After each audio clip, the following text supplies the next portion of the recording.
Hmm, Kita buka Alkitab kita dalam Hosea pasal 4 ayat 6. Umatku binasa karena tidak mengenal Allah. Katakan amin. Pagi ini saya ingin bicara tentang berakar di dalam Dia. Berakar, bertumbuh, dan berbuah. Itu 3 hal yang harus terjadi dalam hidup kita. Ada orang yang berakar, tetapi ternyata tidak bertumbuh.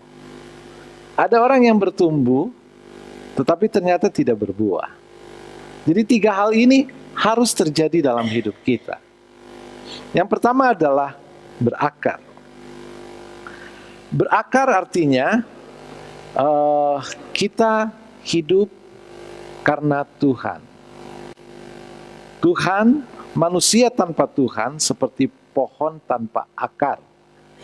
Jadi akar kehidupan manusia adalah Tuhan. Tuhan adalah sumber hidup. Semua kehidupan yang ada di dunia, itu sumbernya Tuhan. Bahkan Tuhan pemberi hidup. Semua makhluk hidup, hidupnya diberi oleh Tuhan. Tidak ada pencipta kehidupan. Di Jepang, mereka telah menciptakan human robot manusia. Bisa punya ekspresi, wajahnya bisa tersenyum, tetapi tidak hidup. Ya, bisa main musik, bisa main piano, tetapi tidak punya kehidupan. Karena apa? Karena kehidupan hanya berasal dari Tuhan. Kehidupan itu dari Tuhan. Ketika Tuhan menciptakan manusia, maka manusia dalam keadaan yang mati sampai Tuhan memberi kehidupan. Semua di dalam kandungan, baby, Tuhan yang memberi kehidupan. Jadi Tuhan adalah sumber hidup. Nah, tanpa Tuhan kita akan mati. Tanpa Tuhan kita akan mengalami kematian. Yesus berkata, biarlah orang mati menguburkan orang mati. Yesus pernah memanggil banyak orang, mari datang ikutlah aku.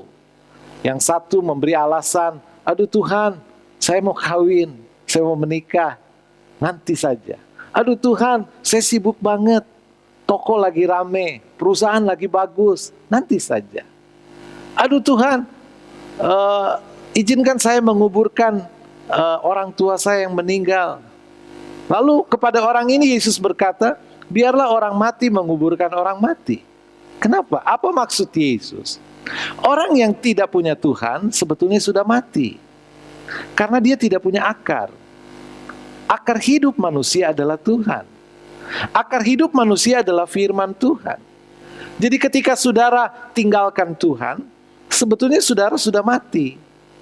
Ketika saudara tinggalkan firman Tuhan, saudara sebetulnya sudah mati. Sebab firman Tuhan adalah hidup kita. Katakan amin. Firman Tuhan adalah sumber hidup kita. Jadi selama saudara percaya kepada firman Tuhan, saudara hidup dalam firman Tuhan, saudara hidup. Tuhan juga adalah pemelihara kehidupan. Dia menjaga kehidupan. Bahkan Tuhan berkorban supaya kita tetap hidup. Dalam satu kebakaran besar di Amerika, kebakaran hutan, lalu pemadam kebakaran melihat sesuatu yang aneh, unik. Ada seekor raja wali yang mati, tetapi sayapnya terentang. Jadi sayapnya terentang, bingung kenapa Raja Wali bisa mati di darat. Raja Wali kan di atas, di gunung. Tidak mungkin. Raja Wali itu besar, jadi rentangan sayapnya bisa 2 meter, saudara. Burung yang gagah. Lalu petugas pemadaman mendekati Raja Wali, dan ketika diambil, tiba-tiba keluar anak-anak Raja Wali. Oh, ternyata ketika kebakaran terjadi, anak-anak Raja Wali belum bisa terbang. Maka Raja Wali itu melindungi anaknya dengan sayapnya. Jadi ketika api berdatangan, saudara bayangkan tentu sakit sekali, panas sekali, tapi Raja Wali itu bertahan demi kehidupan anak-anaknya. Dan berhasil.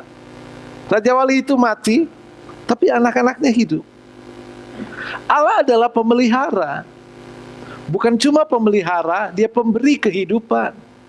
Bahkan demi hidup kita, demi hidup saudara, Allah berkorban. Dia mengaruniakan anaknya yang tunggal, supaya barang siapa yang percaya kepadanya tidak binasa. Jadi di luar Kristus, di luar firman Tuhan, kita sudah mati. Tetapi karena pengorbanan Yesus di salib, kita hidup. Katakan amin. Itu sebabnya jangan sekali-sekali berpikir untuk meninggalkan Tuhan. Jangan sekali-sekali berpikir untuk tidak percaya kepada firman Tuhan. Karena firman Tuhan itu akar hidup saudara. Jadi bukan hidup kita, bukan nafas kita, bukan dokter, bukan udara yang menghidupkan kita, Tuhan yang menghidupkan kita. Katakan amin. Jadi akar hidup kita adalah Tuhan. Jadi begitu saudara tinggalkan Tuhan, saudara mati. Yesus berkata, akulah pokok anggur, kamu adalah ranting-rantingnya. Jadi ranting itu harus melekat kepada pokok. Ketika saudara memisahkan diri dari pokok anggur, maka sekalipun ranting hidup saudara berbuah banyak, makmur, bagus, sehat, tetapi ketika terpisah dari ranting, dari pokok, tinggal menunggu kematian.